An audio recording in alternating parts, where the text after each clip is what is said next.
Hello friends, welcome to খেল দুনিয়া। ভারতের সামনে এবার ওয়ার্ল্ড কাপ কোয়ালিফায়ার্সের ম্যাচ আফগানিস্তানের বিরুদ্ধে। তো আফগানিস্তানের বিরুদ্ধে দুটো ম্যাচ খেলার আগে ভারতের জাতীয় দলের কোচ ইগর স্টিমাচ তিনি কিন্তু 25 জনের স্কোয়াড ঘোষণা করে দিলেন। সেখানে দেখা যাচ্ছে মোহনবাগান থেকে রয়েছে 8 জন, এটা কিন্তু সর্বোচ্চ কোনো দল থেকে কোনো প্লেয়ার নেওয়া। এছাড়াও মুম্বাই সিটি এফসি থেকে 6 জন রয়েছে, বেঙ্গালুরু এফসি থেকে 4 জন রয়েছে, ইস্ট বেঙ্গল থেকে 1 জন রয়েছে। তো বুঝতেই পারছো যে মোহনবাগানের থেকে ম্যাক্সিমাম প্লেয়ারদের নেওয়া হয়েছে। তো এই 8 জন প্লেয়ার কে কে সেগুলো একবার দেখে নাও। গোলকিপার বিশাল কায়েত, তো বিশাল কায়েতকে নেওয়া হয়েছে, তাকে ফার্স্ট 11-এ রাখবে কিনা সেটা কিন্তু ইগর স্টিমাচই জানে, কারণ ইগর স্টিমাচ কিন্তু লাস্টের যে এশিয়ান কাপ হয়েছে সেখানে কিন্তু বিশাল কায়েতকে ফার্স্ট 11-এ রাখেনি, গুরপ্রীত সিং সিন্ধুর ফর্ম খারাপ থাকা সত্ত্বেও বা তিনি গোল খাওয়া সত্ত্বেও। তো বিশাল কায়েতের রিসেন্ট পারফরমেন্স কিন্তু দুর্দান্ত। তো তিনি কিন্তু ভারতের কোচ ইগর স্টিমাচ তিনি কিন্তু সামনে বসে তার পারফরমেন্সও দেখেছেন ডার্বি ম্যাচে। তো তাকে না রাখলে কিন্তু সব থেকে অবিচার হবে তার প্রতি। এছাড়াও ডিফেন্সে রয়েছে সুভাশিস বোস এবং আনোয়ার আলী। তো আনোয়ার আলী চোট কাটিয়ে ফিরেছে, তিনি কিন্তু এশিয়ান কাপে ছিল না। তো মোহনবাগানে এসে যে তিনি খুব একটা ভালো খেলছেন সেটা কিন্তু একদম বলা যাবে না, তবে সুভাশিস বোস তিনি কিন্তু দুর্দান্ত ফুটবল উপহার দিচ্ছেন লাস্ট কয়েকটা ম্যাচে। আর আরও মিডফিল্ড থেকে বাকি 4 জন হচ্ছে লিস্টন কোলাসো, তিনি তো ভালো খেলছেনই মোহনবাগানের হয়ে, তিনি কিন্তু ডার্বি ম্যাচেও ভালো খেলেছেন এবং লাস্ট ম্যাচ সেখানেও কিন্তু দেখা গেছে তার ঝলক।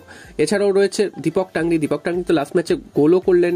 এছাড়াও কিন্তু ভারতের এশিয়ান কাপে খেলায় কিন্তু তিনি দুর্দান্ত নজর কেড়েছিলেন। মনভীর সিং রয়েছে, আর রয়েছে সাহাল আব্দুল সামাদকে নিয়ে আলাদা করে কিছু বলার নেই। সাহাল আব্দুল সামাদ তো প্রত্যেকদিনই নিজের নাচ্ছেন এবং অনিরুদ্ধ থাপা তিনি কিন্তু ডিফেন্সিভ ব্লকার হিসাবে কিন্তু নিজের কাজটা করে যাচ্ছেন। তো এই 8 জন প্লেয়ারকে কিন্তু মোহনবাগান থেকে নেওয়া হয়েছে ভারতের জাতীয় দলে। এছাড়াও মুম্বাই সিটি এফসি থেকে 6 জন নেওয়া হয়েছে, বেঙ্গালুরু এফসি থেকে 4 জন নেওয়া হয়েছে এবং ইস্ট বেঙ্গল থেকে 1 জন নাওরেম মাহেশ তাকে কিন্তু নেওয়া হয়েছে। এছাড়াও মোহনবাগানের অভিষেক সূর্যবংশী তাকেও কিন্তু ভারতের অনূর্ধ্ব 23 দলে সিলেক্ট করা হয়েছে। তো বুঝতেই পারছো মোহনবাগান থেকে 9 জন কিন্তু ভারতের বিভিন্ন দলে কিন্তু সুযোগ পেয়েছে। তো এটা কিন্তু মোহনবাগানের জন্য একটা ভালো খবর, কারণ মোহনবাগানের এই প্লেয়াররা যত বেশি মোহনবাগান থেকে সুযোগ পাবে তাতে কিন্তু প্লেয়ারদের কিন্তু আন্তর্জাতিক ম্যাচ খেলার অভিজ্ঞতা বাড়বে। তাতে কিন্তু মোহনবাগান যদি ভবিষ্যতে এএফসি কাপে খেলতে যায় সেক্ষেত্রে কিন্তু মোহনবাগানের অনেকটাই সুবিধা হবে আন্তর্জাতিক মানের প্লেয়াররা বেশি থাকলে। তো এই হচ্ছে জাতীয় দলের খবর। এই আফগানিস্তানের বিরুদ্ধে কিন্তু 2খানা ম্যাচ খেলবে, এই দুটো ম্যাচ থেকে ভারত চাইবে 6 পয়েন্ট তুলে নিতে, কারণ এই দুটো ম্যাচ থেকে যদি 6 পয়েন্ট তুলতে পারে সেক্ষেত্রে কিন্তু ভারতের নেক্সট রাউন্ডে যাওয়ার অনেকটাই সুযোগ চলে আসবে। এবং কাতার রয়েছে, কুয়েতকে তো তাদের ঘরের মাঠে গিয়ে হারিয়ে এসেছিল। তো কাতার এবং কুয়েতের সাথে খেলা কিন্তু জুন মাসে রয়েছে।